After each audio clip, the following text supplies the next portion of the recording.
क्या माई बाबूजी कुछ काले हैं? बताओ, कोई डटला था तो के हमार कसम बा? बताओ जान। सागर, अगला महीना में हमारी शादी होके वाला बा। ना, ये नहीं हो सकत। कहता के झूठ हो, कहता के तू झूठ बोल दड़ू। तुम इतना बेवफा नहीं हो सकत। कहता के मजाक हो। मजाक तो हमरा साथी जिंदगी कइले बा। तो हर साथ छोड़ी कि माई बाबूजी से रिश्ता तोड़ी। अच्छा,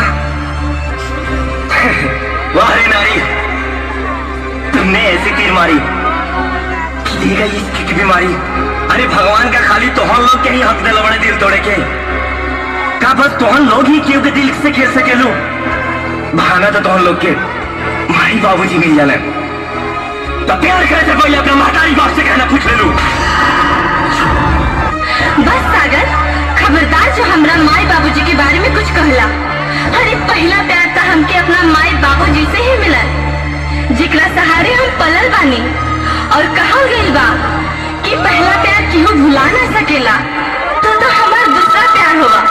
तोहरा प्यार पर हमार माई बाबूजी के प्यार भारी पड़ गइल बा, जिकरा प्यार खातिर हम ही शादी करे जाता नहीं। ठीक बात है, तो कर लो शादी। हम देखा नहीं कि तुम्हारा शादी कैसे होता। इतना तक गारंटी बगा तुम्हारा बिना हम जिए ना। अगर जिंदा रहे तो तारा डोली की जगह पूरा बाराती का सी उठा दे।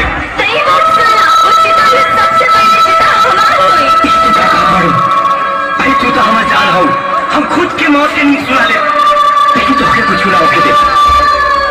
सॉरी सागर, जज्बात में हम तो के भला बुरा कह देनी।